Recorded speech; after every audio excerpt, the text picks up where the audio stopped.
Oi pessoal, eu sou Hugo de Brito Machado II e no vídeo de hoje vamos tratar da súmula 670 do Supremo Tribunal Federal, súmula que trata da taxa de iluminação pública.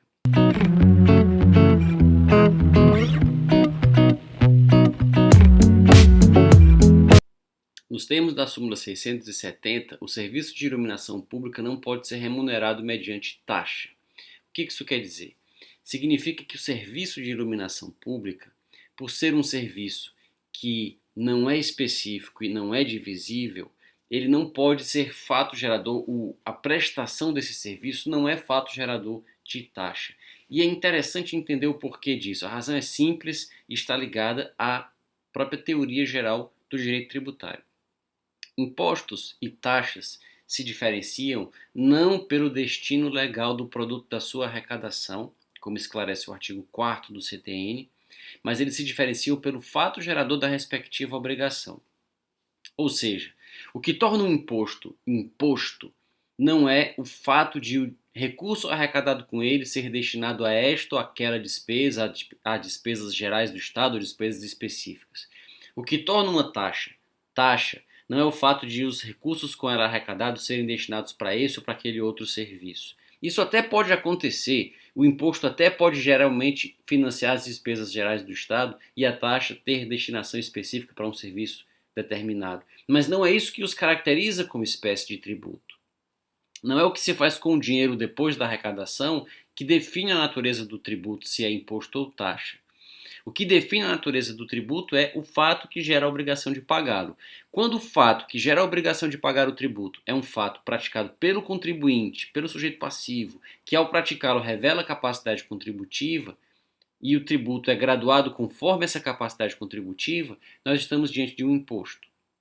Quando o fato que gera a obrigação é um fato praticado pelo poder público, que é provocado pelo particular, então o poder público presta um serviço ao particular ou exerce o poder de polícia sobre o particular, e esse fato enseja a cobrança de uma taxa, pouco importa para onde é destinado o dinheiro, mas esse fato enseja a cobrança de uma taxa, porque usado o serviço público, utilizado ou posto à disposição do contribuinte, se cobra a taxa, então nesse caso se está diante de uma taxa, não importa o nome que a lei dê, não importa o que se faça com o dinheiro depois, é o que esclarece, repito, o artigo 4º do CTN.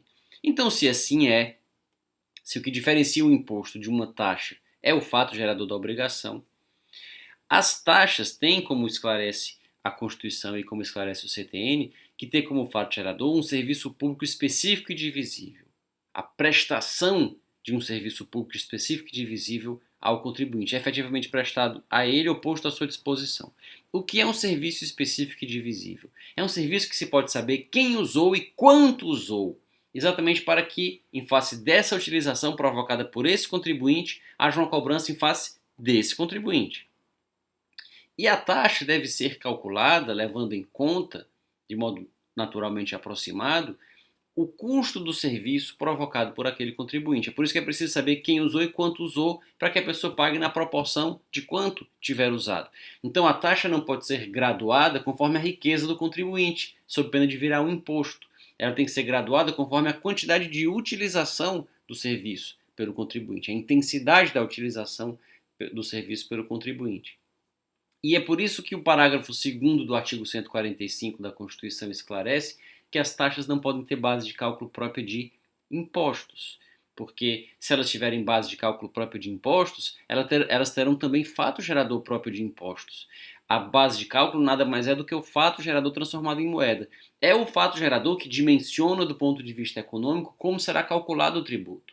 Se o fato gerador é o uso de um serviço público, o tributo tem que ser calculado conforme o uso do serviço público, se usou mais ou se usou menos, e não conforme a riqueza que o contribuinte revele, se essa riqueza não é fato gerador da taxa. E a taxa de iluminação pública, portanto, era um exemplo de livro do que não é uma taxa. Era o exemplo preferido dos professores de tributário para explicar tudo isso que eu acabei de dizer. Porque a sua base de cálculo era a mesma do ICMS, ela era calculada sobre o valor da energia consumida. Se consome energia, se paga a taxa. Se consome mais energia, se paga mais taxa. Se consome menos energia, se paga menos taxa. Portanto, não era uma taxa, era um imposto sobre a o consumo, a aquisição de energia elétrica. Portanto, bases de cálculo de fato gerador muito semelhantes, se não iguais, aos do ICMS, violando assim o parágrafo 2º do artigo 145, além de não se tratar de serviço específico e divisível, porque o serviço de iluminação pública é prestado indistintamente a todos, não se sabe a quem nem quanto cada contribuinte faz uso desse serviço. Daí o STF, depois de ter decidido que a taxa de iluminação pública criada pelos municípios, vários municípios brasileiros, era inconstitucional, o STF terminou por sumular a matéria no enunciado agora examinado, na súmula 670. Se tiver gostado desse vídeo, não se esqueça de curti-lo, de deixar no comentário, na caixa de comentários, o que pensa a respeito dessa e de outras questões, e de se inscrever no canal para acompanhar os próximos vídeos. Até lá!